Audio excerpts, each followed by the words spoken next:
నమస్కారం, NS news కి స్వాగతం. నా పేరు ఉషా. ముందుగా ముఖ్యాంశాలు. ఎల్లారెడ్డి నియోజకవర్గంలోని గాంధారి మండలంలోని గురజాల్ ఎంపీటీసీ పరిధిలో గాంధారి మండల కోఆర్డినేషన్ కమిటీ ఆధ్వర్యంలో జివ్వాడి గ్రామంలో కాంగ్రెస్ పార్టీ కార్యకర్తలను సమావేశం ఏర్పాటు చేసి గ్రామంలో మన ఎమ్మెల్యే మదనన్న చేసిన అభివృద్ధి కార్యక్రమాలు వివరిస్తూ ఇంటింటికి తిరుగుతూ కాంగ్రెస్ పార్టీ చేసిన అభివృద్ధి పనులు వివరిస్తూ ప్రజలను కార్యకర్తలను చైతన్యపరచడం జరిగింది.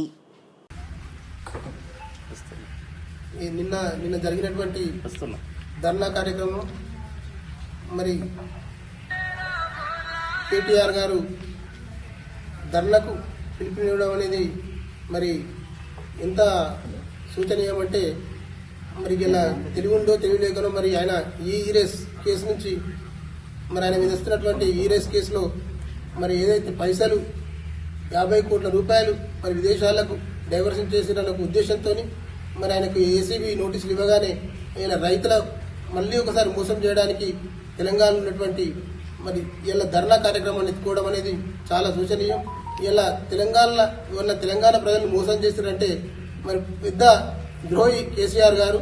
ఎందుకంటే తెలంగాణ శతాబ్ది కాలం పాలించినటువంటి తెలంగాణను మరి బలిదానాలతో వచ్చినటువంటి తెలంగాణ పునాదుల మీద ఏర్పడినటువంటి కేసీఆర్ గారి ప్రభుత్వం మరి నిధులు నియామకాలనే ఒక ప్రత్యేకమైనటువంటి సందర్భంలో మరి తెలంగాణ ఏర్పడితే మరి దాన్ని పూర్తిగా నిర్లక్ష్యం చేసి మరి తను దోపిడీదారిగా మరొక వాళ్ళ కుటుంబ పరిపాలనకే మరి పెద్ద ఎత్తున నిధులను దోసుకున్నటువంటి వ్యక్తి మరి వాళ్ళ పిలుపునిచ్చి మా నియోజకవర్గంలో మరి గతంలో ఉన్నటువంటి ఏదైతే ప్రజాప్రతినిధులు మాజీ శాసనసభ్యులు మరి ఈరోజు తెలంగాణలో ఇక్కడ కూడా రైతులకు రుణమాఫీ అనేది తెలంగాణ ప్రభుత్వం మరి గతంలో కేసీఆర్ గారు మరి ఒకటేసారి ₹1,00,000 రుణమాఫీ చేస్తానని మాట జరిగి విడతల వారీగా 4 విడతల్లో రుణమాఫీ చేయకపోగు మరి రైతులకు పూర్తిగా రుణం కాలేనటువంటి సందర్భంలో మరి ఈరోజు రేవంత్ రెడ్డి గారు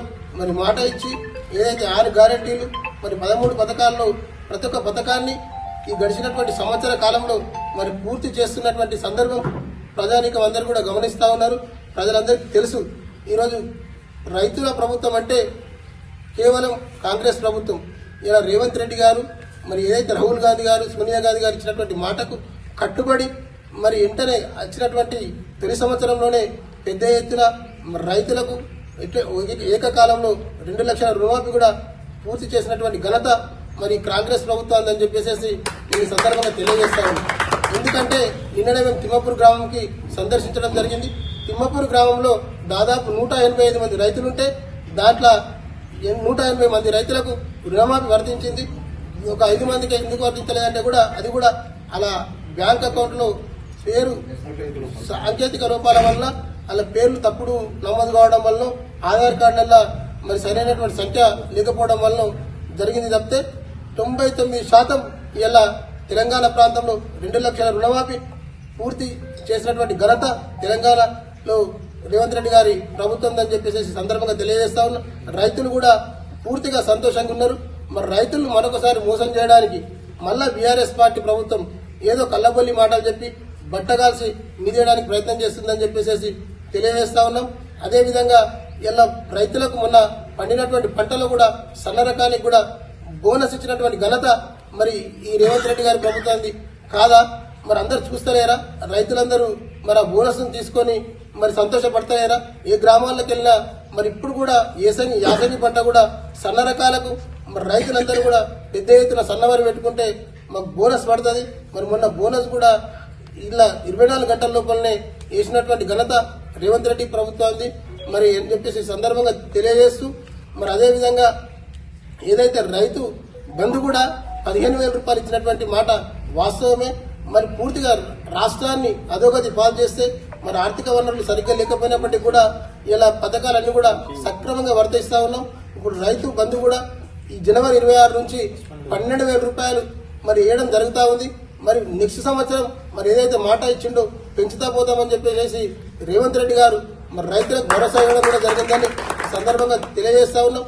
మరి ఏదైతే బీఆర్ఎస్ నాయకులు మరి అబద్ధాలు చెప్పడానికి మరొకసారి పేదల రైతుల్ని మోసం చేయడానికి రైతు కూలీలకు కూడా మరి ఏదైతే మేనిఫెస్టో లేకపోయినప్పటికీ కూడా రైతు కూలీలకు, రైతులు ఏదైతే భూమి లేనటువంటి వ్యక్తులకు కూడా 12,000 రూపాయలు సంవత్సరానికి వేస్తున్నటువంటి ఘనత ఈ కాంగ్రెస్ ప్రభుత్వాన్ని, ఈ రేవంత్ రెడ్డి గారిని అని చెప్పేసి మరొకసారి ఈ ఏదైతే ఈ బీఆర్ఎస్ నాయకులు బుద్ధి తెచ్చుకొని కళ్ళు తెరుచుకొని చూడాల్సినటువంటి బాధ్యత ఉంది.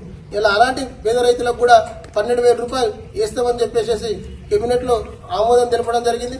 అదేవిధంగా గత 10 సంవత్సరాల్లో రేషన్ కార్డులు ఏ ఒక్కరికి రాకపోను, మరి ఏ ఒక్క రేషన్ కార్డులు ఇవ్వకపోక మరి కొత్తగా పెళ్లిళ్ళకు కానీ కుటుంబంలో ఏర్పడ్డలకు కూడా ఎక్కడ రేషన్ కార్డు రాలేదు.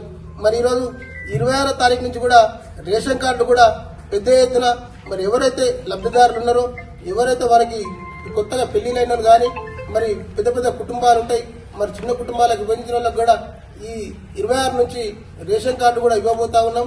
అదేవిధంగా గతంలో మరి ముఖ్యమంత్రి కేసీఆర్ గారు పెద్ద ఎత్తున మరి ప్రచారం చేసుకోవడం జరిగింది. ఏమనంటే మరి అల్లుడొస్తే ఏడవంటుకుంటాడు, మరి అల్లుడొస్తే బిడ్డ ఇట్లా ఏడవంటుకుంటారు, మరి డబుల్ బెడ్రూమ్లు ఇస్తామని చెప్పేసి. ఇలా నేను అడుగుతా ఉన్నా, ఎల్లారెడ్డి నియోజకవర్గంలో ఎన్ని డబుల్ బెడ్రూమ్లు వచ్చినాయి? మరి నిన్న చేసినటువంటి శాసనసభ్యులు, మాజీ శాసనసభ్యులు మరి చెప్పాలైనా, ఎందుకంటే డబుల్ బెడ్రూమ్లు రాకపోను. గతంలో ఏదైతే కాంగ్రెస్ ప్రభుత్వం ఇందిరమ్మ ఇల్లు ఇచ్చిందో ప్రతి పల్లెలో పోయినా ఆ ఇందిరమ్మ ఇల్లే ఈరోజు నిదర్శనం కనబడతా ఉన్నాయి. మళ్ళీ ఈరోజు కాంగ్రెస్ ప్రభుత్వమే మళ్ళా గడప గడపకు తిరుగుతూ మళ్ళీ పేదలకు ఏదైతే 5 లక్షల రూపాయలు ఇస్తామని చెప్పేసి హామీ ఇచ్చినామో దాన్ని కూడా మరి మొన్ననే దరఖాస్తులు పెద్ద ఎత్తున స్వీకరించి ఆన్లైన్లో మరి అప్లోడ్ చేసి దాన్ని కూడా సర్వే కూడా చేయడం జరిగింది. మరి దాన్ని కూడా ఈ ఏదైతే ఈ కొంత అరకొర మిగిలినటువంటి నాయకులు, ఈ బీఆర్ఎస్ నాయకులు గమనించాల్సినటువంటి బాధ్యత ఉందని చెప్పేసి ఈ సందర్భంగా నేను తెలియజేస్తా ఉన్నా. అదేవిధంగా మన శాసనసభ్యులు ప్రత్యేకంగా ఇలా రాష్ట్రంలోనే మదన్ మోహన్ గారు అంటే ఒక ప్రత్యేకంగా గుర్తింపు పొందినటువంటి వ్యక్తి. ఎందుకంటే విద్యావంతుడు, మరి ఎక్కడ కూడా మరి విద్యావంతుడిగా ఉండి మరి రాష్ట్రంలోనే మన నియోజకవర్గం పట్ల మరి పేదలకు భూములు ఏదైతే ఫారెస్ట్ అధికారులు కొట్టనీయకపోను.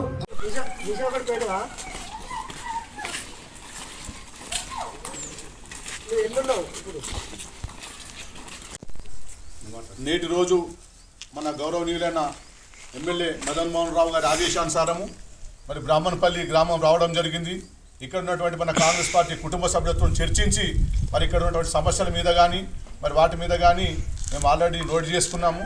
మరి ముఖ్యంగా ఈరోజు మాకు ఒక నమ్మకం ఉన్నది ఏంటంటే మరి గత 35 ఏళ్ల చరిత్ర చూస్తే ఎప్పుడు కూడా మన ఎల్లారెడ్డి ఎమ్మెల్యే అసెంబ్లీలో మరి ఇక్కడ ప్రజల స్థితిగతుల విషయం కానీ ఇక్కడ ప్రాంత అభివృద్ధి విషయం కానీ ఎవరు కూడా ప్రస్తావించలేదు. మరి ఈరోజు మన గౌరవనీయులైన మదన్న గారు మరి ఇక్కడ ప్రాంత సమస్యల మీద కానీ ఇక్కడ ఉన్నటువంటి వెనుకబాటుతనానికి విషయం కానీ మరి ప్రతిసారి అసెంబ్లీలో తన గర్జిస్తున్నాడు, గలం ఎత్తుతున్నాడు.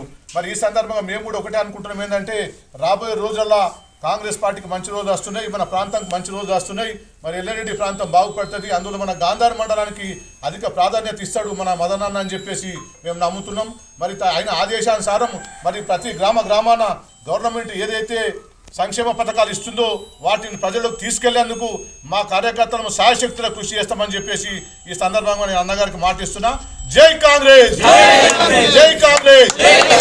రాహుల్ గాంధీ నాయకత్వం, రాహుల్ గాంధీ నాయకత్వం, రేవంత్ రెడ్డి నాయకత్వం, రేవంత్ రెడ్డి నాయకత్వం, మదన్ మోహన్ నాయకత్వం, మదన్ మోహన్ నాయకత్వం. జై కాంగ్రెస్, జై కాంగ్రెస్.